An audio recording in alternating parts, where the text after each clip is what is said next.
Si Miguel Gozon, ang batang tagapagmana ng isang multi-bilyong pisong kayamanan, ay tila walang anumang interes sa mga babae.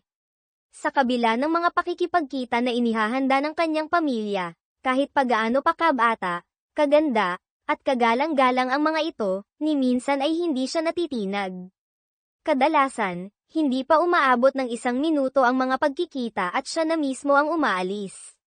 Ngayong araw, katatapos lang ni Miguel sa isa na namang mabilisang pakikipagkita nang mabasa niya ang balita tungkol sa pinakabagong iskandalong kinasangkutan ng kanyang pinsan, si Marco Reyes. Si Marco ay isang sikat na artista, ngunit madalas na nasasangkot sa kontrobersya, dahilan para gustuhin na lang magbitiw ng kanyang manager.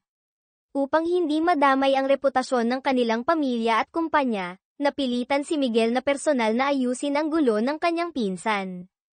Pumunta siya sa set ng pelikula kung saan nagtatrabaho ang babaeng sangkot sa tsismis. Tinanong niya ang isang crew, nasaan ang leading lady? Itinuro siya ng staff sa isang babaeng nakasuot ng itim na damit at sinabing, ayan si Celeste. Palaging pasaway yan. Sinundan ni Miguel ang turo at nakita nga ang isang babaeng nakaitim.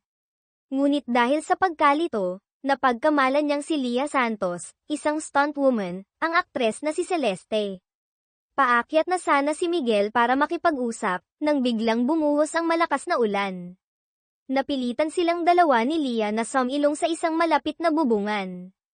Sa hindi inaasahang pagkakataon, nadulas si Lea at napahiga. Agad siyang sinalo ni Miguel. Nagkatitigan sila, tila may tensyong romantiko, ngunit isang malakas na kulog ang palm unit sa katahimikan, dahilan para magulat si Miguel at napabitaw, kaya bumagsak si Lea sa lupa. Galit na galit si Lea sa, walang pakialam, na aksyon ni Miguel pero hindi na lamang nagsalita. Gayunman, paikot-ikot si Miguel sa paligid niya, parang tinatasa siya na tila isa siyang hayop sa zoo. Dahil dito, napatanong si Lea, Sir, kilala po ba kita? Hindi niya sinagot ang tanong at diretsahang sinabi na dadalhin siya para makilala si Marco Reyes. Pagkarinig ni Lea, nagniningning ang kanyang mga mata, tila hindi makapaniwala. Siya pala ay isang hardcore fan ni Marco. Kaya't kahit nagtataka, sumama siya agad kay Miguel palabas ng set. Habang nasa daan, tumawag si Marco at sinabing nasa ika-33 palapag siya ng isang gusali, at pinapakiusapang ihatid ni Miguel ang babae sa kanya. Ngunit si Miguel ay may matinding claustrophobia, kaya't hindi siya makagamit ng elevator. Nagtaka si Lea at tinanong kung may problema ba siya. Ayaw ipaalam ni Miguel ang kanyang takot kaya ang palusot niya ay masyado raw mamahalin ang kanyang kasuotan na in-order pa mula sa Italy, at hindi raw ito bagay sa ordinaryong elevator. Napailing si Lea sa kartihan niya, saka isinara ang pinto ng elevator. Walang nagawa si Miguel kundi umakyat ng hagdan papuntang ika-33 palapag, halos himatayin sa pagod. Nang makabawi ng hininga, nagsimula na siyang kausapin si Lea, na akala pa rin niya ay si Celeste. Dahil wala pa si Marco, sinimulan ni Miguel ang plano niyang ibulgar ang tunay na ugali ni Marco. Sinabi niyang si Celeste ay isa lamang sa napakaraming babae sa paligid ni Marco, at hindi siya naiiba sa kanila. Na-offend si Lea. Pinagmalaki niyang magaling siya sa industriya. Nagtanong si Miguel kung saan siya magaling. Sagot ni Lea, magaling siya sa mga stunt gaya ng pag-akyat sa pader, pagbitin sa mga lubid, at mga delikadong eksena sa loob ng sasakyan. Ngunit iba ang dating nito kay Miguel, akala niya may kinalaman ito sa posisyon sa kama. Kaya't nagtanong siya, pero di ba delikado kung may lumabas na litrato niyan? Napakunot noo si Lea at agad na napagtanto ang kabastusan ng iniisip ng kausap. Maliwanag na magkaibang wavelength ang usapan nila. Sa wakas, nilinaw ni Lea ang lahat, Sir, hindi po ako si Celeste. Stuntwoman lang po ako para sa kanya. Pagkasabi nito, tumawag ang direktor nilang si Direk Manny para ibalik siya agad sa set. Bago siya umalis, tinanong niya si Miguel kung gusto nitong makita ang totoong Celeste. Nang pumayag ito, hinayla niya si Miguel papunta sa kinaroroonan ng aktres, na may bilis na tila naghahabol ng karera. Doon lang na-realize ni Miguel na ang tinutukoy ni Lea na, galing sa sasakyan, ay tungkol pala sa stunt driving. Nang makaharap na ang totoong Celeste, agad nagsulat si Miguel ng tseke at sinabing layuan na nito si Marco. Ngunit nang makita ng aktres ang laki ng halaga, bigla itong nagbago ng target at sinimulang landiin si Miguel. Nakisakay si Miguel sa agos at sinabing naisa na niya itong yayain sa hapunan, pero ang mga tsismis tungkol dito ay nagdudulot ng sakit ng ulo sa kanya. Sa kagustuhang makuha ang bagong jackpot, dali-daling itinanggi ni Celeste ang anumang relasyon kay Marco.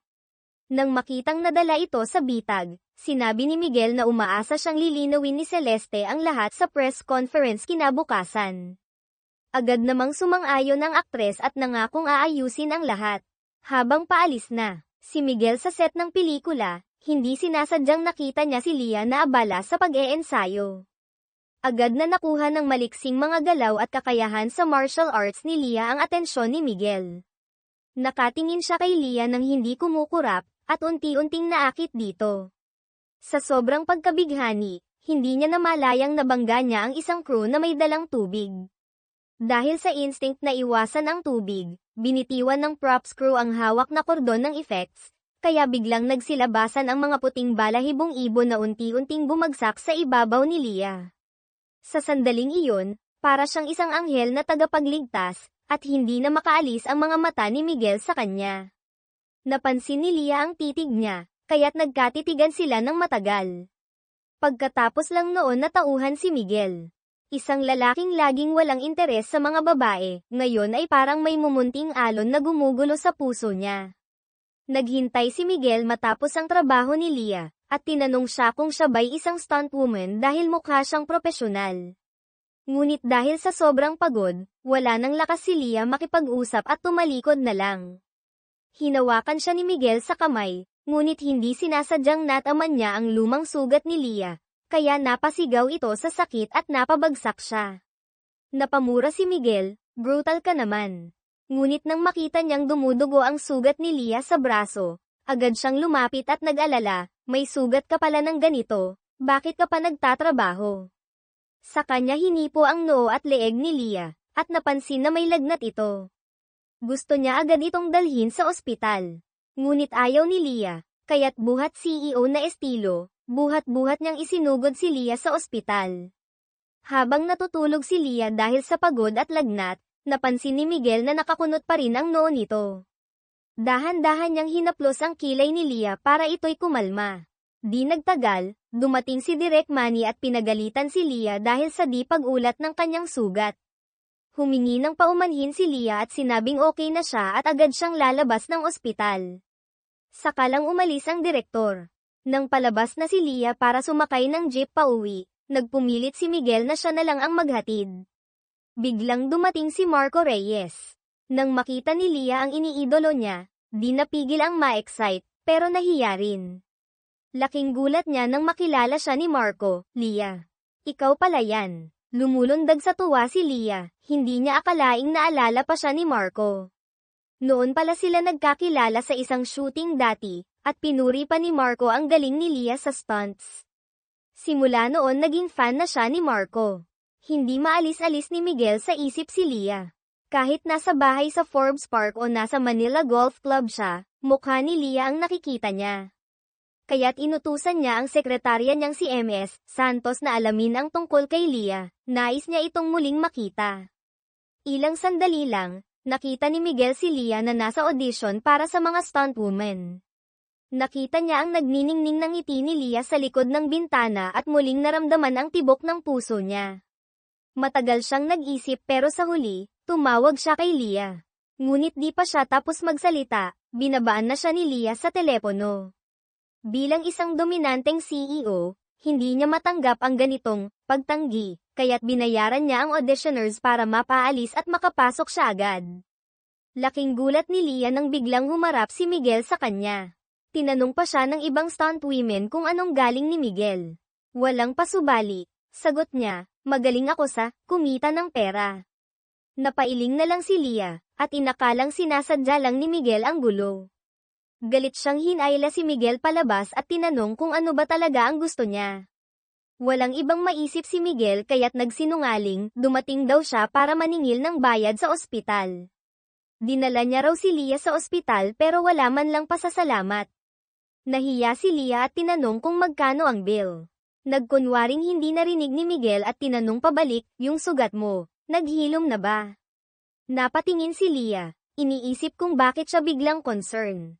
Paalis na sana siya pero hinayla siya ni Miguel sa hood ng damit. Sinilip niya ang sugat nito, at inaya siya sa ospital para ipagamot ang peklat. Napahinto si Leah, baka matagal na panahon na rin mula noong may huling taong nag-alala para sa kanya. Bahagyang lamambat ang puso niya. Kinabukasan, pumunta si Leah sa isang malaking mall sa Makati para sa shooting. Pero sinadya siya ng direktor pahirapan, isang simpleng eksena, pinapabalik ng paulit-ulit. Sa sobrang pagod, sumakit muli ang dating sugat ni Leah, pero pinilit pa rin niya. Sa itaas ng mall, nakita ni Miguel ang nangyayari. Biglang sumikip ang dibdib niya. Agad siyang bumaba at pinatigil ang direktor sa ginagawa. Lumalabas na si Miguel pala ang may-ari ng mall at pangunahing sponsor ng pelikula. Nagulat ang direktor, at dali-daling humingi ng paumanhin, sinabing gusto lang daw niya ng mas magandang eksena. Seryosong sagot ni Miguel, kaya kayo nakakapag-shoot dito dahil kay Leah. Fan niya ako. Nanlaki ang mata ng direktor. Maya-maya, ginamit na naman ni Miguel ang kapangyarihan ng kanyang kayamanan, inanayang kumain ang buong team, at dinala si Leah sa ikalawang palapag ng mall. Sa loob, inihanda niya ang isang candlelight dinner para kay Leah. Ngunit imbes na kiligin, nagalit si Leah at tinanong kung bakit hindi niya sinabi ang tunay na pagkatao niya.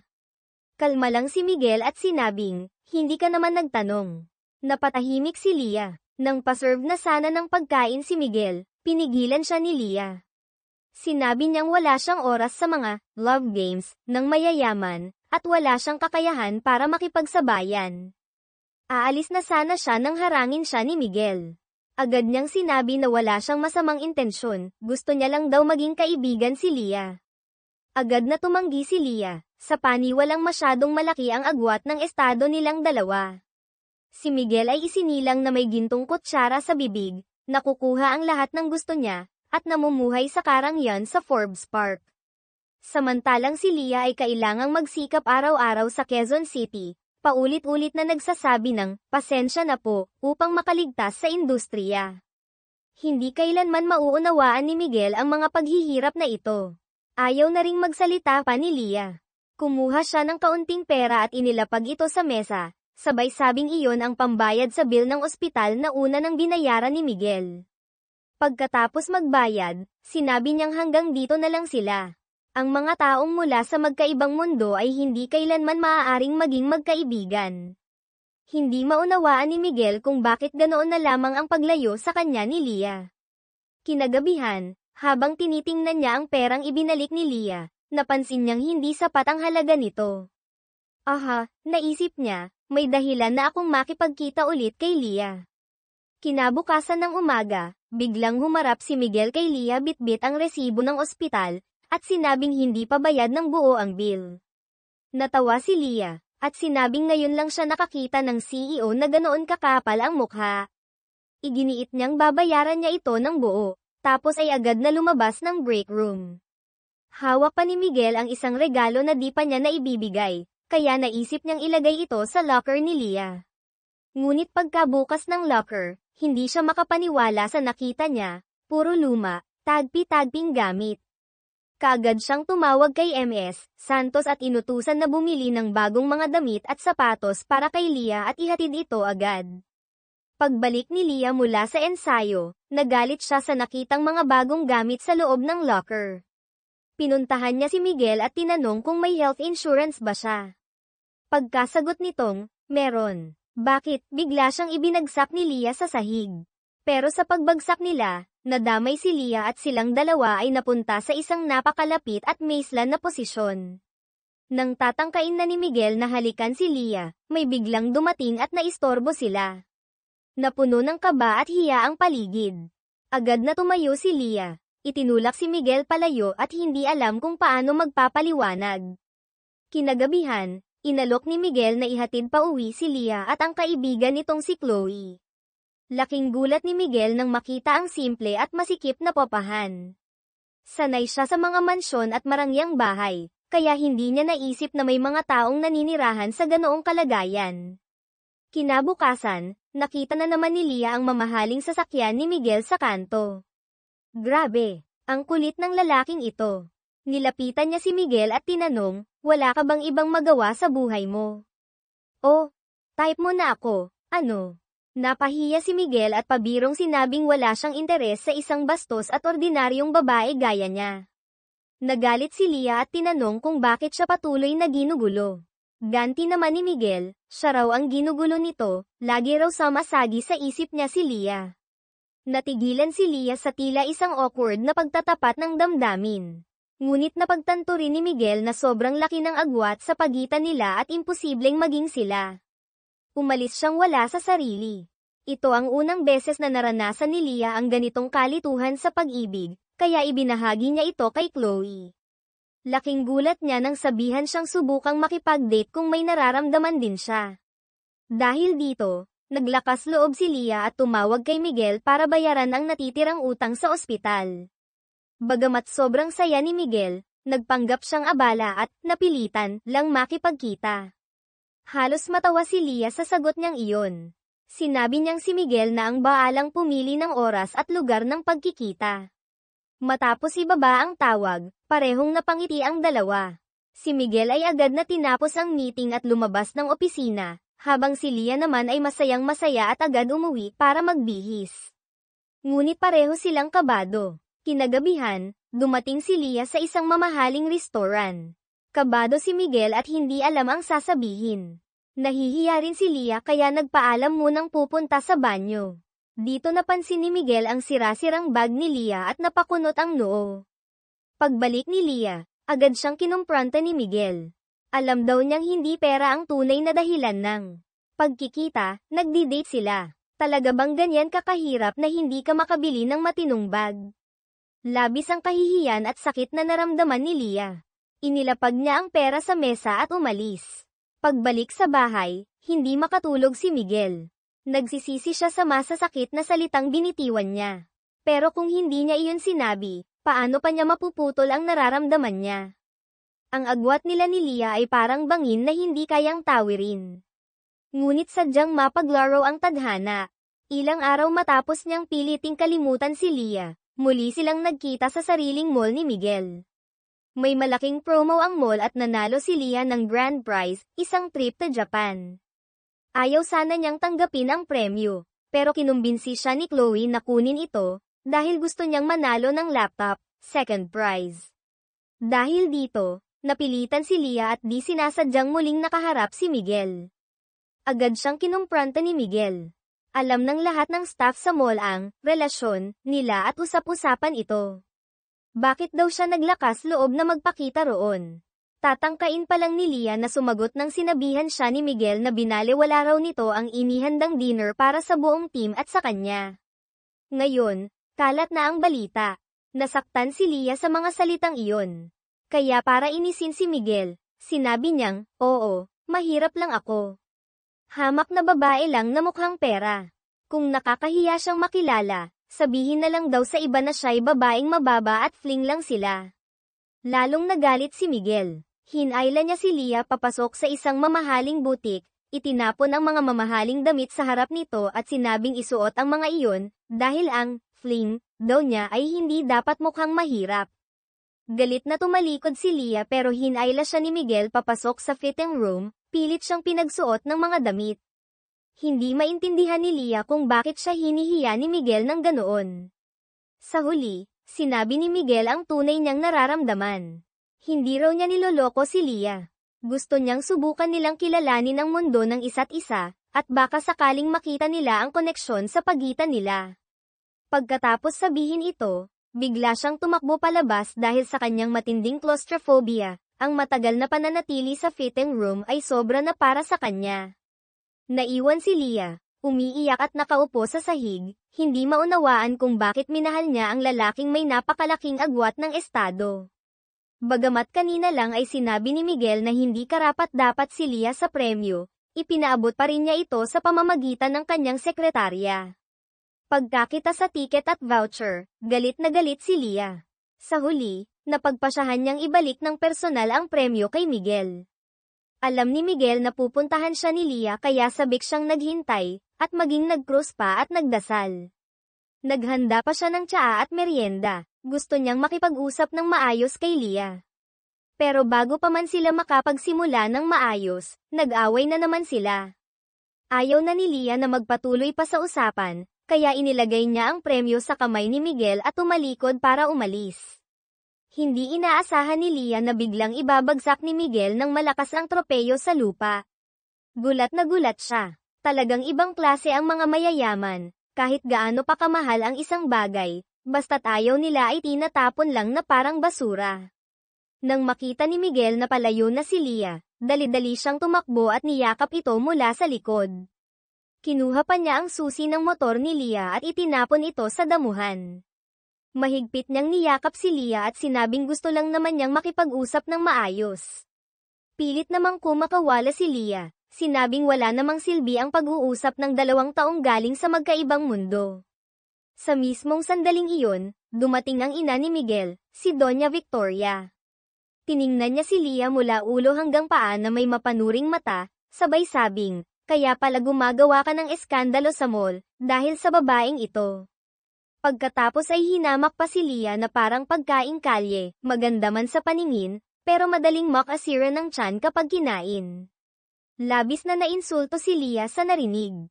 Matapang niyang sinabi kay Doña Victoria na hindi na siya kailanman magkakaroon ng kaugnayan kay Miguel, sabay alis. Naisip ni Miguel na baka nga may pagkukulang siya, pero pagdating sa ina niya, wala na siyang nagawa. Kinabukasan ng umaga, dumating si MS Santos kay Miguel para i-report na ang nanalo ng grand prize sa mall event, isang 1-week Japan tour, ay buntis pala. At ang second prize winner ay masyado ng matanda at ayaw ng bumiyahe. Ayon sa patakaran, mapupunta na ang premyo sa third prize winner, si Leah. Biglang nagkaroon ng ideya si Miguel. Isa itong magandang pagkakataon para makasama si Leah ng ilang araw. Tahimik niyang inutusan si MS Santos na ayusin ang lahat. Ilang araw ang lumipas, at napilitan si Leah na bumiyahe papuntang Japan para hindi mabaigo si Chloe, na nang ulit pang sasama kung hindi pupunta si Leah. Sa totoo lang, medyo natuwa rin si Leah, makakalabas siya ng bansa at hindi pa niya gastos. Pero hindi pa man siya masyadong nakaka-relax. Nakita na agad niya si Miguel sa malayo. Hindi siya makapaniwala na magtatagpo silang dalawa sa ganitong, kakataong, lugar. Mukhang hindi na talaga siya makakaiwas pa. Pero sa pagkakataong ito, hindi sila nag-away. Kumain sila ng Kobe beef, na totoy premium Wagyu bistek na in-order ni Miguel, sumakay ng siksik ang subway sa Tokyo, at sabay na pinanood ang romantikong paglubog ng araw sa tabing dagat. Sa mga sandaling iyon, pinangarap ni Miguel na sanay silang dalawa na lang ang natitira sa mundo. Hindi sumagot si Leah, bagkus ay sinabing gabi na at kailangan na nilang bumalik sa hotel. Alam niya sa sarili niya na kahit anong mangyari, galing sila sa magkaibang mundo at hindi sila kailanman magiging tunay na magkasama. Sa tren pa uwi ng hotel, nakatulog si Leah sa balikat ni Miguel dahil sa pagod. Pagkagising niya, napansin niyang nasa huling istasyon na sila ng tren, isang tahimik at liblib na lugar. Biglang lumitaw ang isang lalaki na nakasuot ng uniporme ng bumbero. Napansin ni Leah ang lumat pamilyar na peklat sa braso nito, katulad ng kay tatay niyang yumaong bumbero. Biglang nabalot ng emosyon si Leah at dali-daling sinundan ang lalaki palabas ng tren. Nagising naman si Miguel sa ingay, at bumaba rin ng tren. Pero nang makababa sila, nawala ang bumbero na tila bula. Habang naghahanap si Leah, nagtaka si Miguel kung anong hinahanap nito. Nang lingunin ni Leah ang paligid, nakita niyang muli ang anino ng isang bumbero sa bintana ng isang lumang bahay sa tabi ng daan. Mabilis siyang tumakbo pero wala na itong bakas. Habang naguguluhan siya, muling lumitaw ang anino sa isa pang bintana. Agad niya itong sinundan muli. Napabuntong hininga si Miguel, hindi maintindihan kung bakit biglang nagkakaganito si Leah. Hindi nila napansin ang lumang karatula sa pintuan ng bahay na may nakasulat, Kichi no Niwa, lihim na hardin. Sinundan ni Leah ang anino papasok sa maliit na kagubatan ngunit hindi pa rin niya ito maabyutan. Tinanong siya ni Miguel kung ano ba talaga ang hinahanap niya, pero pabulong lang ang sagot ni Leah, na wala na naman siya. Pagkasabi nito, bigla siyang humagulgol. Sa sobrang lungkot niya, niyakap na lang siya ni Miguel at tahimik na pinunasan ang mga luha niya. Nang lingunin niya ang paligid, nakita niya ang isang maliit na kainan na mukhang lumang restoran. Nagpasya si Miguel na dalhin si Leah doon para kumain at makapagpahinga. Sa loob ng restoran, madilim ang ilaw at walang ibang customer, tanging ang maliit at matandang may-ari na mukhang lokal, si Lola Remedios, na mukhang isang matandang Filipina. Ngumiti siya ng mabait at sinabing maghintay lang sila, ihahain na ang pagkain. Habang naghihintay, napatingin si Leah sa isang bote ng alak na may nakalutang na bulaklak, parang sake na may infused na bulaklak, at nilaro-laro ang isang maliit na glass orb sa mesa. Nang lumabas si Lola Remedios saglit, biglang nakita ni Leah ang bummerong lalaki na nasa likod ng kurtina. Tumayo siya kaagad, pero nawala itong muli na parang multo. Dumating na si Lola Remedios dala ang pagkain at tig-iisang maliit na bote ng alak para sa kanila, bawat isa may kakaibang kulay. Nagtaka si Leah sa lasa ng alak, pero hindi na lang siya nagsalita. Nang busog na sila, binigyan pa sila ni Lola ng dagdag na bote para inumin sa daan, pang-init daw. Masaya namang tinanggap ito ni Leah. Paglabas nila ng restoran, gabi na. Huli na para makahabol sa huling bus pabalik sa lungsod. Kaya't napilitan silang manatili muna sa maliit na istasyon ng tren sa gabi. Habang si Miguel ay abalang naghahanap ng solusyon, napansin ni Leah ang pagiging maalaga niya. Sa tahimik na gabi, unti-unting lamambat ang puso nilang dalawa. Tinanong ni Miguel si Leah kung gusto ba nitong mamuhay silang dalawa sa isang lugar kung saan wala ng ibang tao. Sagot ni Leah sa isip, ano to? Kabit. Sabay hampas kay Miguel at banta na babaliin ang binti nito kung magsalita pa ng ganun. Nalungkot si Miguel, sinabing iyon lang ang naisip niyang paraan para mas makilala pa nila ang isa't isa. Nakiusap siyang pagkatiwalaan siya ni Leah. Kinabukasan, nagising silang pareho sa isang nakakagulat na pangyayari, nagkapalit sila ng katawan. Nang makita ang isa't isa na nasa katawan ng isa't isa, pareho silang napasigaw. Hindi alam kung anong gagawin. Pinag-isipan ni Miguel, na nasa katawan ni Leah, kung anong nangyari kahapon, lalo na ang kakaibang restoran at ang alak na may bulaklak. Sigurado siyang may koneksyon ang mga iyon. Kaya't niyaya niya si Leah, na nasa katawan ni Miguel, na bumalik sa lugar. Pagbalik nila, laking gulat nila, wala na ang restoran. Sa halip, isang bakanteng lote na lang ang nandoon, may lumang abandonadong dambana. Wala na rin ang malaking puno sa tabi. May lalaking lokal na nagwawalis sa gilid, tinanong ni Miguel kung may puno ba rito dati. Sagot ng lalaki, buong buhay daw niya sa lugar na iyon, wala raw siyang naalalang may ganoong puno roon. Napaiyak si Leah, sa katawan ni Miguel, at sinabing ayaw niyang maging lalaki. Pinayapa siya ni Miguel, sa katawan ni Leah, sinabing wala sa iyak ang solusyon. Nahihiyang sinabi ni Leah, Miguel, kailangan kong umihi. Napilitang dalhin siya ni Miguel sa banyo ng lalaki at tinuruan siya kung paano gamitin iyon. Nandidiri man, napilitang sumunod si Leah, habang pinapayuhan ni Miguel na maging matapang at tanggapin ang realidad. Wala namang gustong magkasakit sa bato. Pagkatapos, hinarap na naman nila ang tanong, paano sila babalik sa dati? Naisip ni Leah, sa katawan ni Miguel, na sa mga pelikula, kailangang maghalikan para magpalit ulit. Nahihiya niyang sinabi ito kay Miguel, sa katawan ni Leah, na agad namang tumugon, oh, ano pang hinihintay natin? Subukan na natin. Pero nahiya si Leah at naglakad palayo. Hinabol siya ni Miguel at hinalikan siya ng walang sabi-sabi. Ngunit, wala pa ring nangyari. Napilitan silang tanggapin ang sitwasyon at maghanap muna ng matutuluyan. Kinagabihan, si Miguel, sa katawan ni Leah, ay lumabas mag-isa upang uminom ng alak sa isang maliit na bar para maibsan ang lungkot. Hindi niya inaasahang lalapitan siya ng 3 lokal na lasing at sisimulang tuksuhin. Si Leah, sa katawan ni Miguel, nang mapansin na matagal nang hindi bumabalik si Miguel, ay nagsimulang mag-alala at lumabas upang hanapin siya. Hindi niya inaasahan ang tagpong nasaksihan. Sa unay gusto pa niyang panoorin si Miguel, sa katawan ni Leah, na tinutukso, para makabawi sa inis niya, pero nang makita niyang tila may balak ng bastyusin ng mga lasing ang katawan niya, agad siyang sumugod. Gamit ang lakas ng katawan ni Miguel, 3 beses niyang pinabagsak ang mga lasing, pagkatapos ay sinamantala ang pagkakataon upang hilahin si Miguel, sa katawan ni Leah, palayo at tumakas. Ngunit dahil sa sobrang bilis ng pagtakbo, si Miguel, sa katawan ni Leah, ay biglang nahirapang huminga at nagsimulang umubo ng malakas. Agad namang napagtanto ni Leah, sa katawan ni Miguel, bumalik na naman ang hika niya. Sinabihan niya si Miguel, sa katawan ni Leah, na kumalma at huminga ng malalim ayon sa gabay niya. At totoo nga, hindi nagtagal, unti-unting bumalik sa normal ang paghinga ni Miguel, sa katawan ni Leah.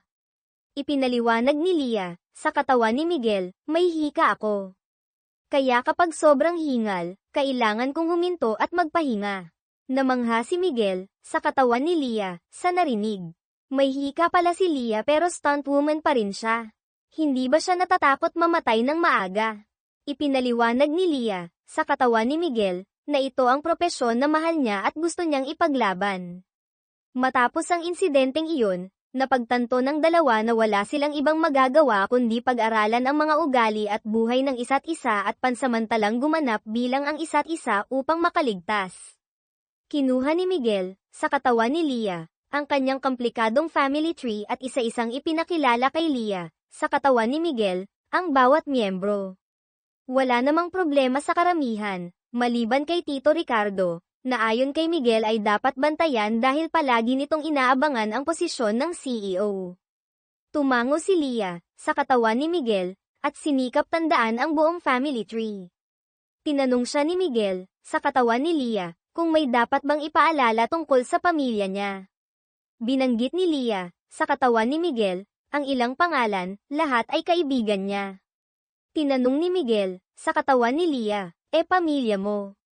Nasaan sila? Bigla namang bumagsak ang ekspresyon ng mukha ni Leah, sa katawan ni Miguel.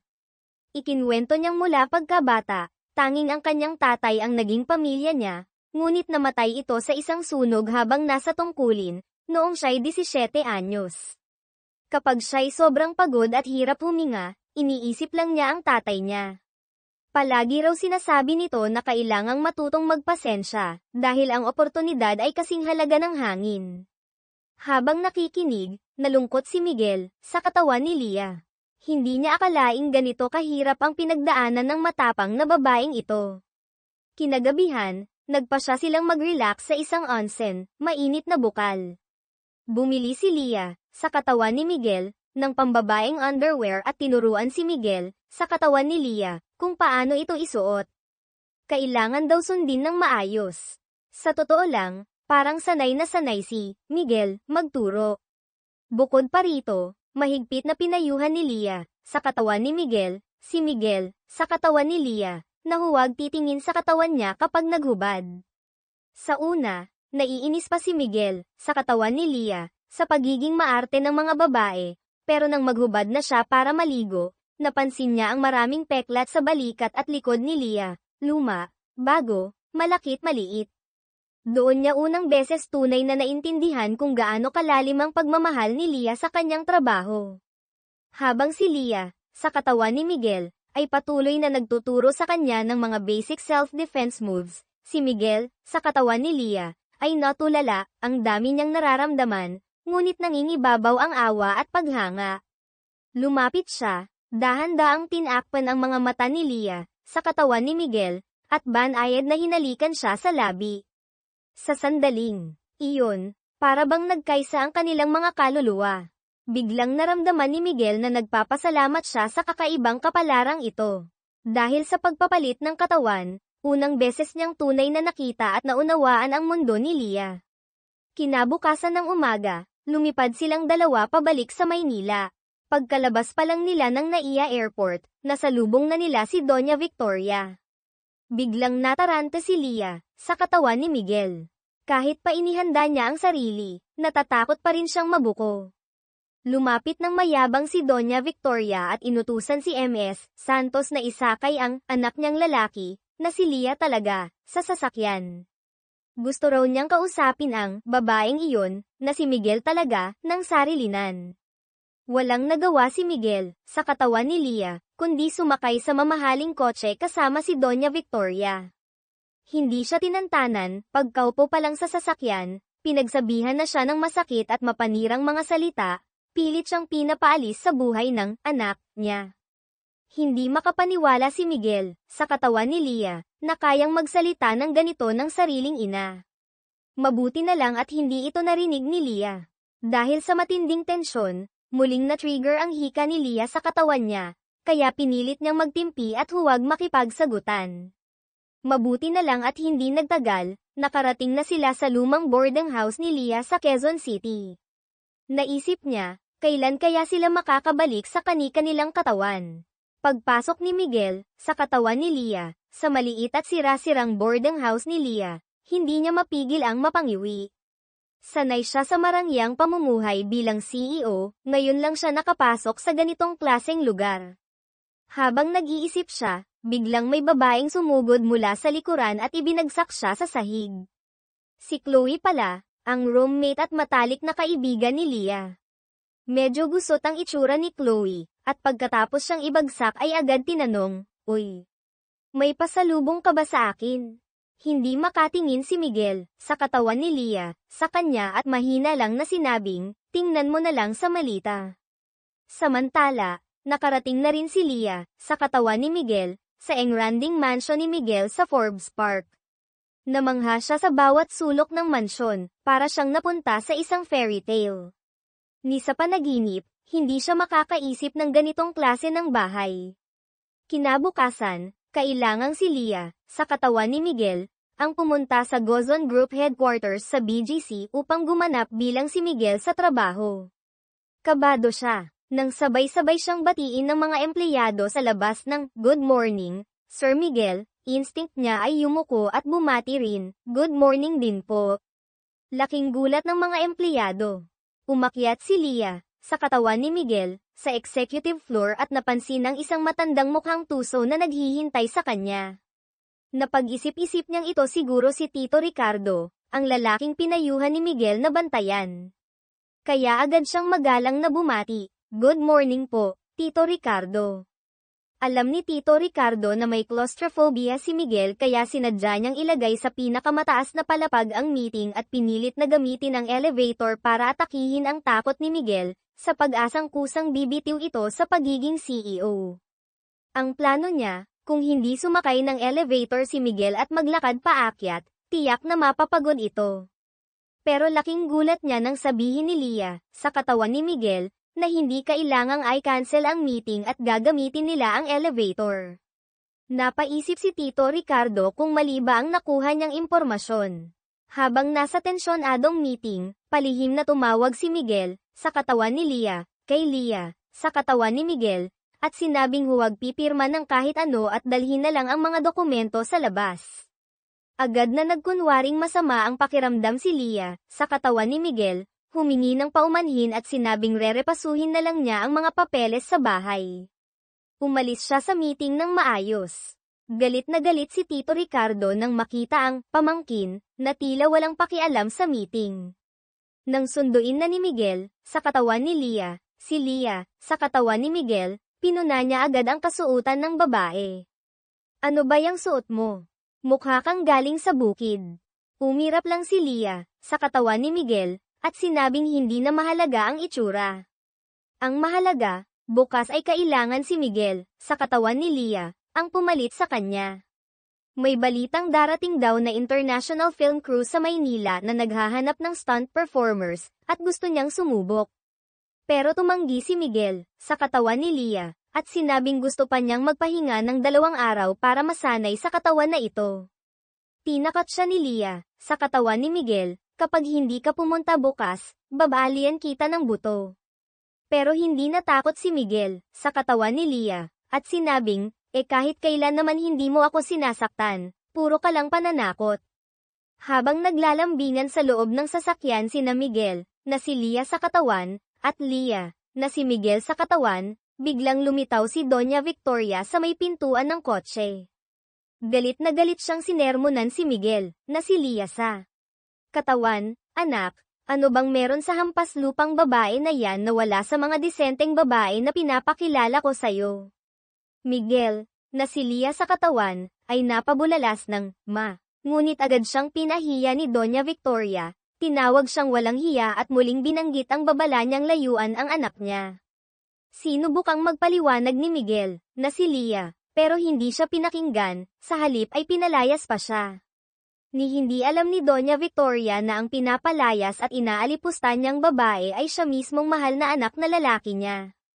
Nag-aalalang tumingin si Miguel, na si Lia, kay Lia, na si Miguel. Alam niyang siya ang pinatatamaan ng mga salitang iyon, pero ang pinakamasasaktan ay si Lia. Paano ba niya maaaliw si Lia sa ganitong sitwasyon? Ang tanging nagawa niya ay maupo sa tabi ni Lia sa baybayin ng ilog Pasig at manahimik, habang hinihintay na kusang gumaling ang sugat sa puso ng dalaga. Kinabukasan, may mahalagang stunt job si Lia na kailangan niyang ipagawa kay Miguel, na nasa katawan ni Lia. Ngunit dahil kinakabahan siya, sinamahan niya si Miguel papunta sa set. Sa hindi inaasahang pagkakataon, ang lead actor ng pelikula ay si Marco Reyes, at ang direktor ay walang iba kundi ang ex-girlfriend niyang si Direk Ann. Sinadyang purihin ni Direk Ann si Lia, na si Miguel, sa harap ni Marco. Ang ganda mo ngayon, Lia.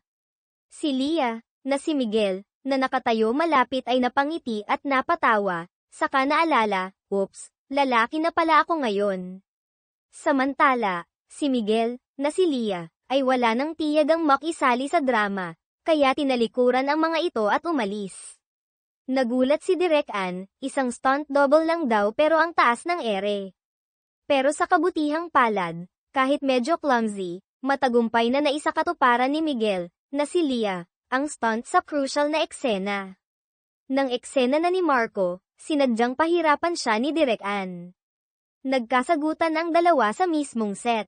Naalala ni Marco ang breakup nila, ganito rin, punong-puno ng drama at paaring. Sa sobrang inis, iniwan niya ang shoot. Napakamot ulo ang manager niya. Agad namang lumapit si Miguel, na si Lia, sa manager, kalma lang po. Isantabi muna ang ibang bagay, ang mahalaga ngayon ay makahanap ng bagong lead actor. Kung wala sa bansa, maghanap tayo abroad. At pagkatapos ng linyang iyon, iniwan niya ang lahat. Napapailing ang manager, bakit parang ang lakas ng dating ng stunt double na to? At, bakit parang sumunod siya ng walang tanong? Kinagabihan, pauwi na sina Miguel, na si Lia, at Lia, na si Miguel. Hindi nila alam, sinusundan na pala sila ni Doña Victoria. Pagkapasok ni Miguel, na si Lia, bumaba si Doña, mayabang na iniabot ang isang tseke kay Lia, na si Miguel, layuan mo ang anak ko. Napatawa si Miguel, na si Lia. Alam niyang hindi ito ang unang beses na ginawa ito ng ina niya. Sayang lang ang papel na yan. Kahit kailan, hindi kami maghihiwalay ni Miguel, matatag niyang sagot. Galit na galit si Doña Victoria at nag-walk out. Samantala, pagbalik ni Lia, na si Miguel, sa mansion, nadatnan niya si Marco na mukhang lugmok. Sa sariling desisyon, pinahiram niya ito ng paboritong sports car ni Miguel. Pagkadinig ni Miguel, na si Lia, sa phone, halos himatayin siya sa galit, ni hindi niya ginagalaw ang kotse, tapos pinahiram lang basta-basta. Nagkaroon sila ng matinding pagtatalo sa telepono. Dahil dito, nagmadaling umalis si Lia, na si Miguel, gamit ang ibang sasakyan para hanapin si Marco. Habang nasa daan siya, biglang kumulog kidlat. Si Miguel, na si Lia, ay biglang nakaramdam ng matinding sakit ng ulo, at si Lia, na si Miguel, naman ay nahilo habang nagmamaneho. Isang kidlat ang muling tumama malapit sa kanila, at sila ay muling nagpalit ng katawan. Sa wakas, bumalik na sila sa sariling katawan. Napayakap sila sa isa't isa, puno ng tuwa, hindi na kailangan magpanggap, hindi na kailangang magkunwaring ibang tao. At sa wakas, isang matamis at malalim na halik ang kanilang pinagsaluhan, isang halik ng pagkaunawa, pagtanggap, at pagmamahalan. Pagbalik ni Lia sa inuupahang tirahan, nabigla siya. Ang luma at marupok niyang apartment ay pinasikretong pina-renovate ni Miguel, may bagong aircon pa.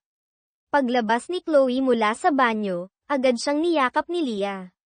Nag-aalala siyang tinanong, Chloe, nitong mga nakaraang araw, may ginawa ba akong, alam mo na, sayo? Naguluhan si Chloe, wala naman. Medyo iba ka lang, ayaw mong matulog sa kama mo, sa sofa ka pa natutulog. Ayaw mo ring magdamit ako ng revealing sa bahay. Huminga ng maluwag si Leah. Paglingon niya, nakita niya ang lumang bag niyang inayos at tinahina. Tinanong niya si Chloe kung siya ang gumawa, pero sumagot ito, hindi. Si Leah, ikaw raw, ang nagtahi niyan sa 10 oras ng gabi. Naalala ni Leah ang daliri ni Miguel na may sugat.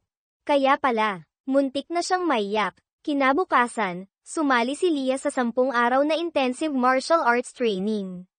May foreign director kasi na darating para mag-cast ng action movie. Kailangan niyang maasa, kaya't sumama siya sa mga stuntmen at tumira sa training area. Nang malaman ni Miguel, agad siyang nagpasyang sundan siya, isang babae sa gitna ng sangkaterbang lalaki. Hindi pwede yan. Tumakbo siya papunta sa training site. Pagdating doon, biglang lumitaw si Miguel. Ikinagulat ni Leah. Anong ginagawa mo rito? Ayaw ko lang mapahamak ka. Gusto lang kitang bantayan. Nakakatawa ka. Hindi ko kailangan ng proteksyon mo rito. Kaya ko sarili ko. Biglang lumabas si Direk Manny, ang head trainer. Hindi pinapayagan ang outsiders rito. Agad namang nakiusap si Leah. Sinabing pupuntahan niya si Miguel pagkatapos ng training basta't hindi na ito manggulo. Pumayag si Direk, pero may plan B si Miguel. Kinabukasan, dumating sa training site ang mga bagong gym equipment at masasarap na pagkain. Naguluhan lahat. Pagpasok ni Miguel, proud siyang ngumiti, siya na ang bagong sponsor ng buong training camp. Hindi lang iyon, may medical team pa siyang pinadala para kay Leah. Kaya ngayon, legal na siyang manatili sa lugar. Gabi na, naghanap si Miguel ng matutulugan. Gusto niyang matulog sa kwarto ni Leah pero bawal. Kaya ginaisang niya ang isang lalaking nakahiga sa sofa at nakiusap, sa pangalan ng pagiging sponsor. Napilitan ang lalaki. Habang natutulog si Miguel, palihim siyang pinagmamasdan ni Leah. Nakita niya ang mayaman at matigas ang ulong lalaking ito, pero ngayon, natutulog sa masikip na sofa, para lang makasama siya. Naramdaman niyang umiinit ang puso niya. Kinabukasan, madaling araw pa lang ay gising na ang lahat.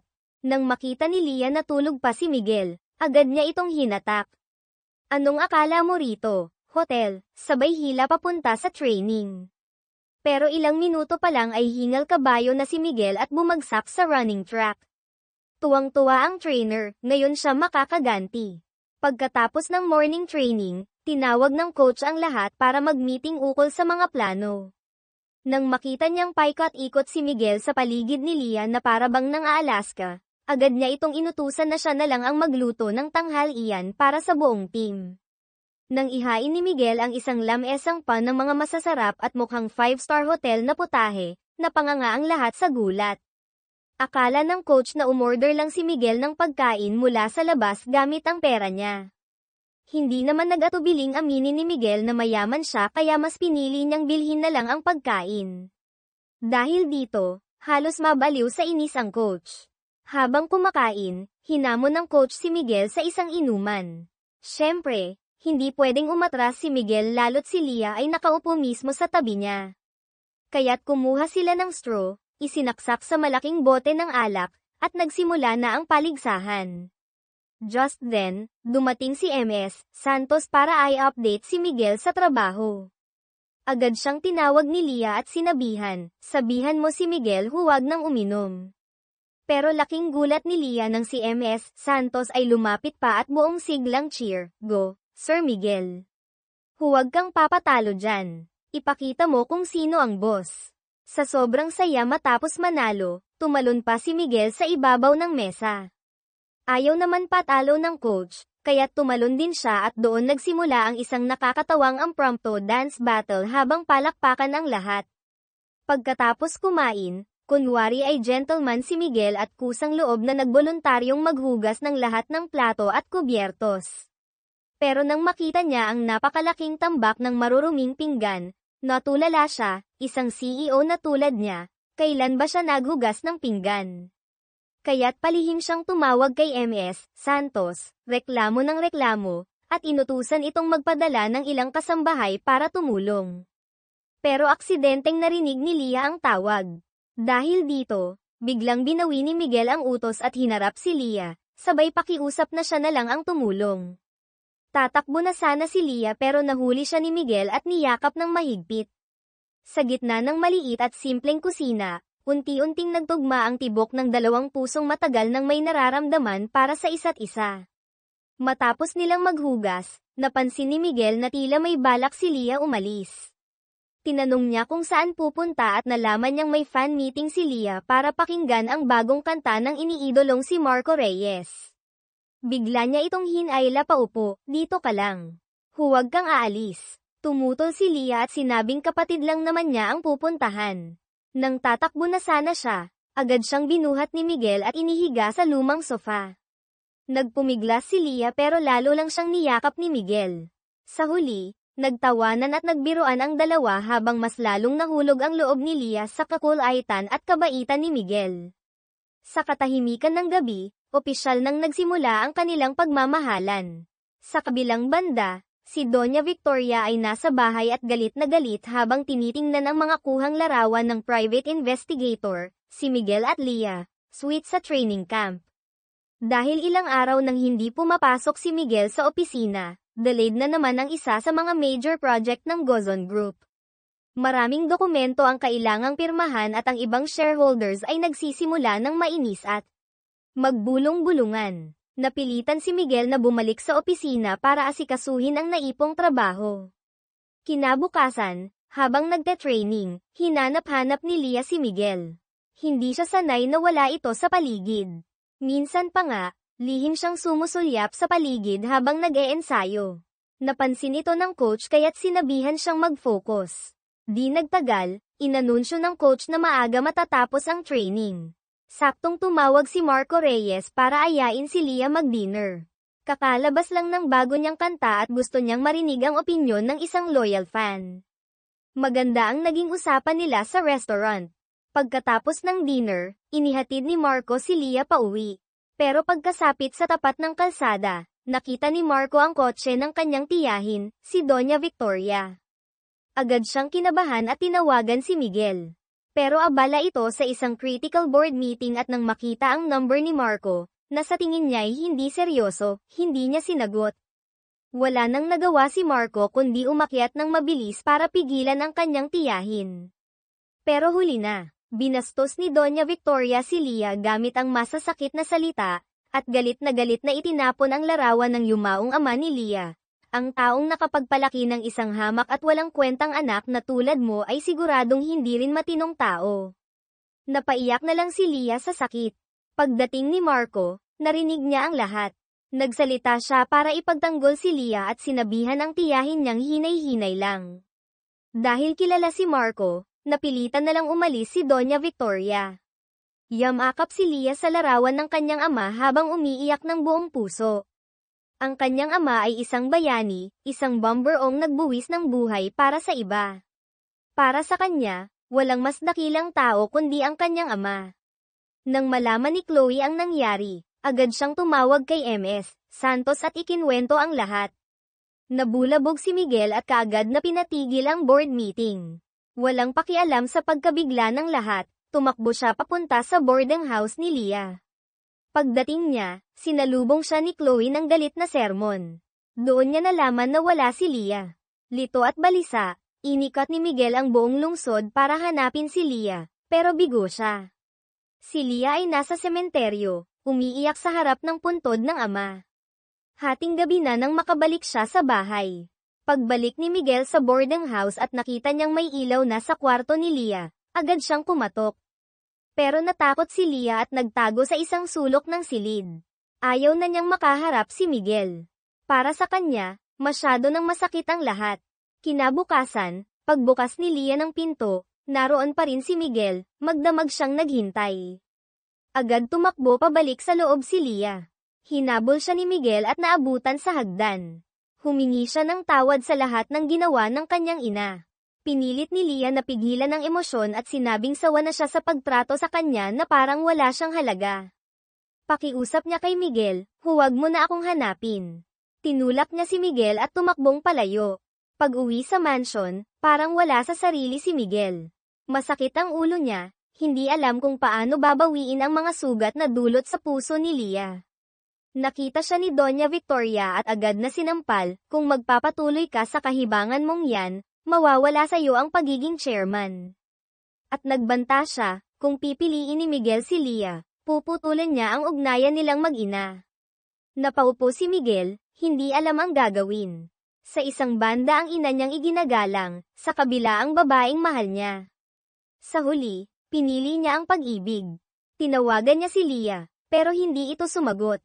Galit pa rin. Kaya't tumakbo si Miguel papunta sa training center at aksidenteng nakita si Leah na pauwi na. Tinangka niyang lapitan pero agad nagtago si Leah.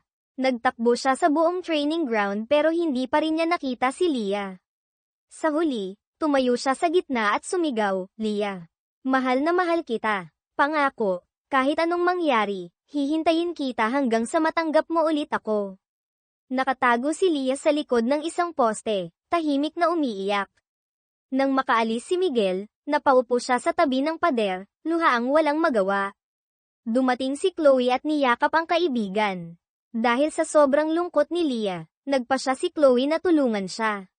Dinala niya si Leah sa isang inuman at sinadyang lasingin ito. Pagkatapos, tinawagan niya si Miguel para sunduin ang kaibigan. Pagkagising ni Leah, nasa loob na siya ng mamahaling sasakyan ni Miguel. Muling humingi ng tawad si Miguel para sa kanyang ina. Sinabi niyang may malaking corporate event ang pamilya nila kinabukasan sa isang mamahaling hotel, at handa na siyang talikuran ang lahat, kayamanan, posisyon, at pamilya, kung sasama lang si Leah. Pag-uwi, hindi alam ni Leah ang gagawin. Worth it ba ang pagmamahal na ito para harapin ang lahat ng panlalait at hirap? Kinabukasan, sa magarang banquet hall ng hotel, matagal nang naghihintay si Miguel ngunit hindi pa rin lumilitaw si Leah. Nag-aalala siyang nagpadala ng sunod-sunod na mga mensahe sa kanya, hindi tumigil ni sandali. Nang mabasa ni Leah ang mga taos-pusong mensahe mula kay Miguel, bigla niyang naalala ang lahat ng masasaya at malulungkot na sandali, pati na ang mga sakripisyong pinagsaluhan nila. Kaya matapos ang kaunting pag-aalinlangan, nagpa siyang pupunta sa party. Tumawag siya kay Marco Reyes, dahil sa ngayon, siya na lang ang tanging taong maaaring tumulong sa kanya para makapasok sa party ng maayos. Samantala, labis na malungkot at nadidismaya si Miguel, iniisip na pinili na siya ni Leah na talikuran. Sa mismong sandaling halos mawalan na siya ng pag-asa, dahan-daang lumabas si Leah mula sa elevator kasama si Marco Reyes. Nakasuot siya ng simpleng ngunit eleganteng evening gown, nakaayos ng maayos ang kanyang buhok, napakaganda at mukhang matatag. Kaagad siyang nakuha ng mga mata ni Miguel. Sa pagkakataong ito, wala na siyang pakialam sa kanyang posisyon bilang direktor, sa opinyon ng kanyang ina, o sa sino mang naroroon. Mabilis siyang lumapit kay Leah, niyakap siya ng mahigpit sa harap ng lahat ng bisita at mga mamamahayag. Matapos nito, hinalikan niya si Leah ng buong pagmamahal at hinawakan ang kanyang kamay habang magkasabay silang lumabas sa venue sa gitna ng pagkabigla at sunod-sunod na flash ng mga kamera. Dahil maraming reporter ang naroon, hindi na nakapagtatakang naging mainit na balita kinabukasan ang ginawang public confession ni Miguel sa isang mahirap na stuntwoman. Maging ang insidente ng lasing at wild na sayawan niya sa training camp ay naungkat rin. Dahil dito, sobrang sumakit ang ulo ni Miguel dahil naapektuhan ang kanyang imahe. Sakto namang dumating si Leah, halatang balisa, at nagsabing ipinasara at kinumpiska ng pamahalaan ang training camp ni Direk Manny, malamang dahil sa paghihiganti ni Tito Ricardo o Doña Victoria. Nakiusap siya kay Miguel na tulungan si Direk Manny at ang mga kasamahan niyang makuha muli ang eskwelahan, dahil iyon lamang ang tanging lugar na meron sila upang kumita at sundan ang kanilang mga pangarap. Maingat siyang pinayapa ni Miguel at sinabing hindi iyon malaking problema, siya na ang bahala. Kinagabihan, biglang nagkaroon ng malakas na bagyo at kulog. Sa sobrang takot ni Miguel sa kulog, agad niyang niyakap si Leah. Biglang lumitaw ang mga maliliit na makukulay na liwanag sa paligid nila, parang mga alitaptap. Nang tumigil na ang kulog, saka lang sila nakahinga ng maluwag. Pero laking gulat nila, na ipagpalit na naman ang kanilang mga kaluluwa. Habang naguguluhan sila kung ano ang gagawin, biglang dumating si Doña Victoria sa harap ng silid ni Miguel, na ngayon ay tinutuluyan ni Lia. Galit na galit siyang pinagsalitaan ng masasakit si Lia, na si Miguel talaga, tinawag siyang makapal ang mukha, walang hiya, at sinabing sinira raw nito ang party at inagaw ang anak niya. Sa wakas, hindi na napigilan ni Miguel, na nasa katawan ni Lia, ang galit.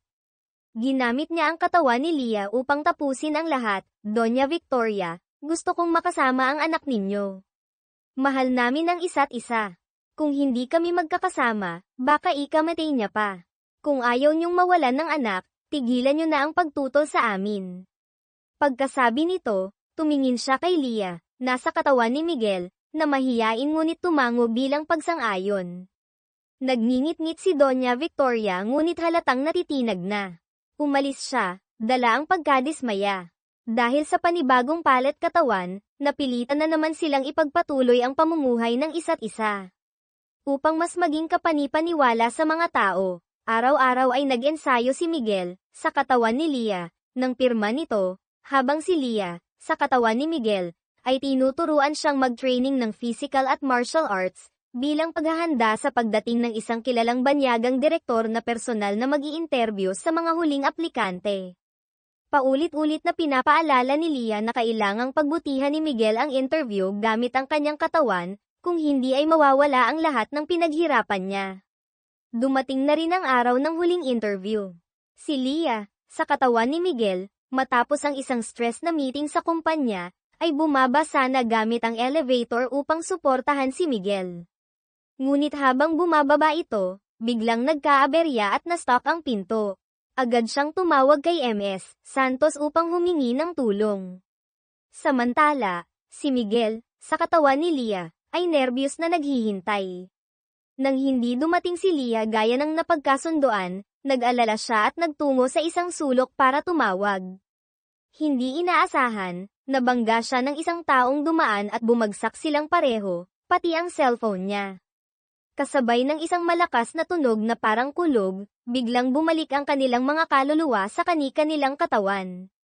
Natuwa si Lia nang matanto niyang nasa waiting room na siya ng interview, at eksaktong tinatawag na ang kanyang pangalan. Ngunit bigla niyang naalala si Miguel na natrap sa elevator, at alam niyang may matinding claustrophobia ito. Walang pag-aalinlangan, tumalikod siya at dali-daling lumabas upang sagipin si Miguel. Isinantabi ang matagal niyang pinapangarap na pagkakataon. Samantala, si Miguel, na nasa loob pa ng elevator, ay hirap na sa paghinga at tila mawawala na sa ulirat. Dahil sa labis na takot, nawalan siya ng malay. Sa kanyang panaginip, nakita niya ang isang sirang-sirang silid kung saan naroon ang isang lalaki na nakasuot ng uniforme ng bumbero. Nang lapitan niya ito, humarap ang lalaki, at laking gulat niya nang makilalang ito ay ang ama ni Lia. Dahil sa sobrang gulat, bigla siyang nagising. Saktong dumating ang rescue team na pinangunahan ni MS Santos at agad siyang dinala sa ospital. Pagdating ni Lia sa ospital, nakita niyang naka-oxygen mask si Miguel. Labis ang kanyang pag-aalala at pagsisisi. Hinawakan niya ang kamay ni Miguel at paulit-ulit na humingi ng tawad. Nang magkamalay si Miguel, ang una niyang tinanong ay, Lia, kumusta yung audition mo? Nang marinig niyang isinakripisyo ni Lia ang interview para iligtas siya, labis siyang naantig at agad tinanggal ang IV para ibalik siya sa interview site. Ngunit pinigilan siya ni Lia at sinabing matagal nang tapos ang interview. Kitang-kita sa mukha ni Lia ang labis na panghihinayang. Pag-uwi, agad siyang nagtungo kay Marco at hiniling na gamitin nito ang kanyang mga koneksyon upang makipag-ugnayan sa banyagang direktor at hilinging bigyan si Lia ng isa pang pagkakataon. Kinabukasan, humingi ng paumanhin si Lia kay Direk Manny at sa buong grupo sa pagkakabigo niya. Ngunit walang sino man ang nagtanim ng sama ng loob sa kanya, lahat ay nanghinayang lang para sa kanya. Saktong dumating si Miguel na may dalang magandang balita, muling pumayag ang direktor na interviewin si Lia ng pribado. Sa sobrang tuwa, agad siyang yamakap kay Miguel at taos-pusong nagpasalamat. Matapos ang interview, Nalaman ni Leah na siya ang napiling gumanap sa mahalagang papel sa Hollywood film. Tuwang-tuwa siyang tumalon sa galit. Nang makita ni Miguel ang saya niya, napagpasyahan niyang ipagdiwang ito sa espesyal na paraan. Ngunit nais ni Leah na una munang ipaalam ito sa ama niya, kaya isinama niya si Miguel sa puntod nito. Hindi inaasahan, dumating rin si Doña Victoria sa sementeryo upang mag-alay, marahil dala ng konsensya. Doon niya naabutan si Miguel at Leah. Nagulat si Leah at tinanong kung bakit siya naroon. Sa kagustuhang paghiwalayin silang dalawa, inamin ni Doña Victoria ang isang masakit na katotohanang itinago niya ng 10 taon. Alam mo ba, Leah, 10 taon na ang nakalipas, ang tatay mo, namatay siya sa sunog na yun habang sinusubukang iligtas ang isang taong na-trap, at ang taong yun, ay si Miguel. Parang tinamaan ng kidlat si Leah. Ang pagkamatay pala ng kanyang ama ay may direktang kaugnayan kay Miguel. Gulat na gulat rin si Miguel at nagtanong kung bakit hindi niya ito alam. Sinabi ni Doña Victoria na dahil sa matinding pinsala sa ulo mula sa sunog, pansamantalang nawala ang alaala niya. Lalong sumakit ang dibdib ni Leah sa narinig, hindi niya kayang magpanggap na walang nangyari. Nang tangkaing lapitan siya ni Miguel, itinulak niya ito at umiiyak na nagsabing ayaw na niyang makita ang mukha niya. Dahil sa tuwing makikita niya si Miguel, naaalala niya ang ama niyang nasawi, at ang sakit ng pagkawala na hindi kayang tumbasan ng kahit ano. Pagbalik ni Leah sa tinutuluyang bahay, galit na galit siyang ibinato sa sahig ang lahat ng gamit at mga damit na binili ni Miguel para sa kanya. Mahigpit niyang niyakap ang litrato ng kanyang ama habang humahagulhol sa gitna ng magulong kwarto. Sinisi niya ang langit, bakit tila niloloko ng tadhana ang buhay niya. Kaya't nagpasya siyang iwan na si Miguel at tuluyang putulin ang mapait nilang ugnayan. Kinabukasan, dala ang kanyang malita, nagtungo siya sa set ng pelikula upang simulan ang paghahanda at pagsasanay para sa susunod niyang proyekto. Buong puso siyang sumubsob sa trabaho upang makalimot. Ngunit saan man siya magpunta, anumang gawin niya, si Miguel ay nananatiling laman ng kanyang isipan, mula sa pamilyar nilang tinutuluyan hanggang sa gym para sa martial arts training.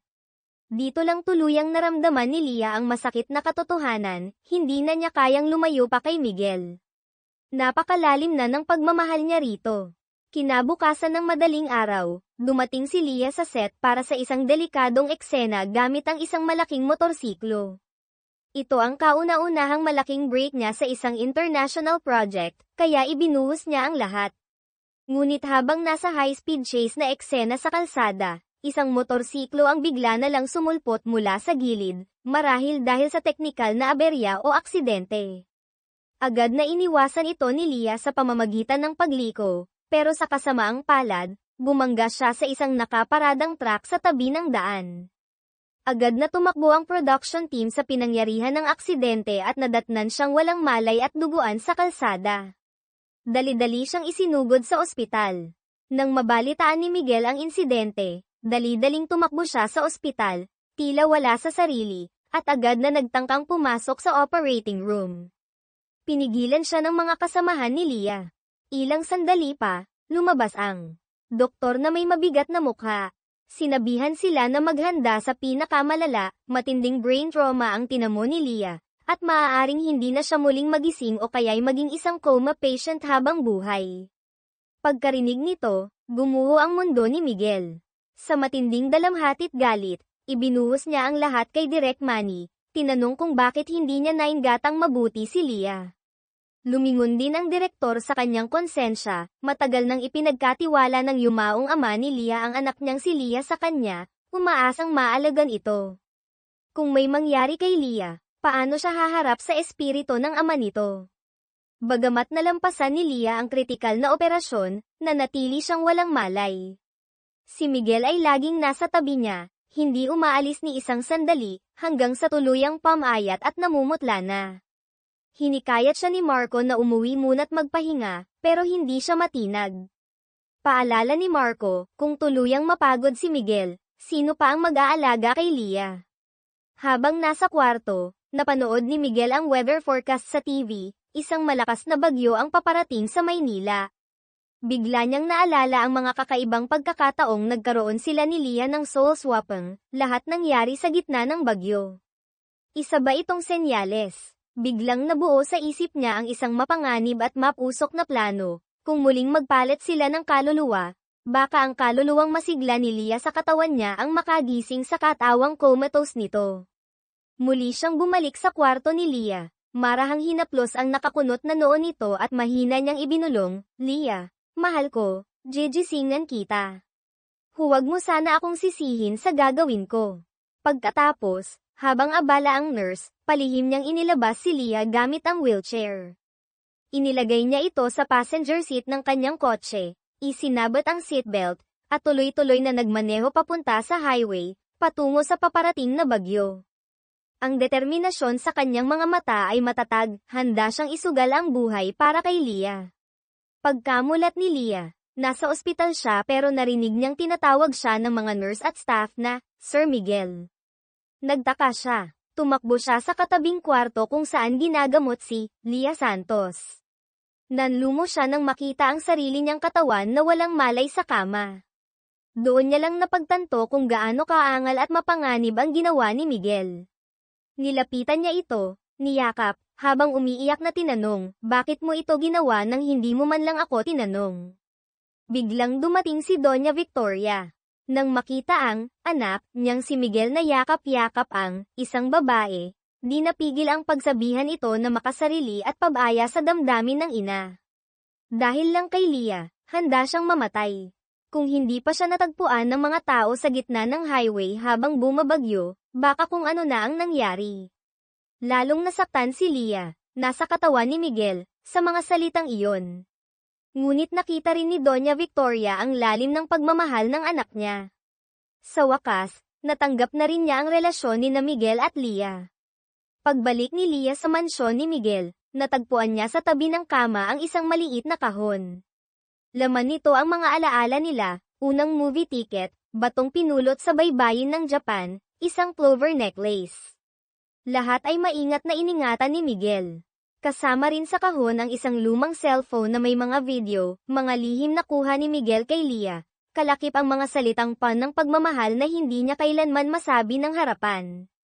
Sa puntong ito, tuloy-tuloy na ang pag-agos ng luha ni Leah.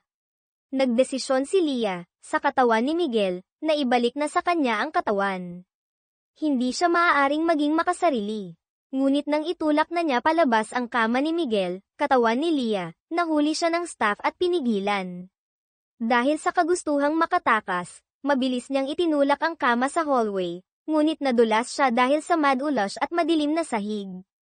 Bumagsak silang dalawa at nawalan ng malay. Sa kabutihang palad, pagkamulat nilang dalawa, bumalik na sila sa tamang katawan. Ngunit may masamang balita, nawala ang lahat ng alaala ni Miguel kay Leah. Pagkalabas ng ospital, laging may bumabagabag kay Miguel. Bakit parang pamilyar ang pangalang Leah? Sino siya? Kaya't inutusan niya ang sekretarya niyang si MS Santos na magsaliksik tungkol kay Leah Santos. Muling bumalik sa simula ang lahat. Kinabukasan, nagtungo si Miguel sa martial arts studio kung saan nagtatrabaho si Leah. Paglapit niya, sinalubong siya ng mga stunt actor na buong lamang siyang niyakap. Naguluhan siya't magalang na tinanong kung kilala ba niya sila. Sumunod na mga araw, gaya ng dati, muling sinimula ni Miguel ang panliligaw kay Leah, gulo-gulo at puno ng pagtataka. Kahit wala siyang maalala, tila ang puso niya ay hindi kailanman nakalimot. Hindi niya mapigilan ang sarili na masilayan at mapalapit kay Leah. Isang araw, habang nasa NAIA si Miguel para sa isang business trip abroad, nasira ang glass elevator.